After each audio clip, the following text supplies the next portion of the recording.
আসসালামু আলাইকুম। সবাই কেমন আছেন? আজকে বের হয়েছিলাম একটু বাজারে যাওয়ার উদ্দেশ্যে, কিন্তু রাস্তাঘাটের এত খারাপ অবস্থা,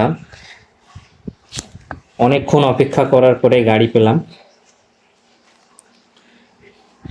তো এই ঈদ আসলে এই লোকাল পরিবহনের বেড়ে যায় অনেক সিন্ডিকেট। এরা 10 টাকার ভাড়া 30 টাকা নেয়, তারপরেও গাড়ি পাওয়া যায় না রাস্তায়। অনেক ভোগান্তি পোহাতে হয় আমাদের মতো সাধারণ মানুষদের। এই পরিবহনগুলোর সিন্ডিকেট যতদিন না কমবে ততদিন আমাদের সাধারণ মানুষের ভোগান্তি শেষ হবে না। আমরা ডাবল ভাড়া দেওয়ার পরেও অপেক্ষা করতে হয় ঘন্টার পর ঘন্টা। চলে আসলাম বাজারে।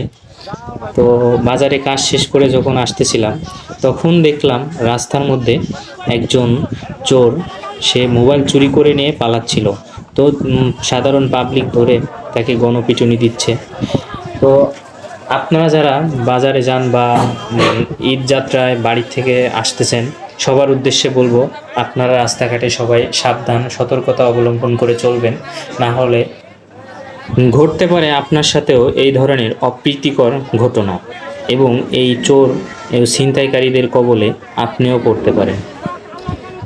তো সাবধানে থাকবেন, অবশ্যই সতর্কতা অবলম্বন করবেন, এবং রাস্তাঘাটে এই ধরনের ঘটনা ঘটলে অবশ্যই ব্যবস্থা নেবেন।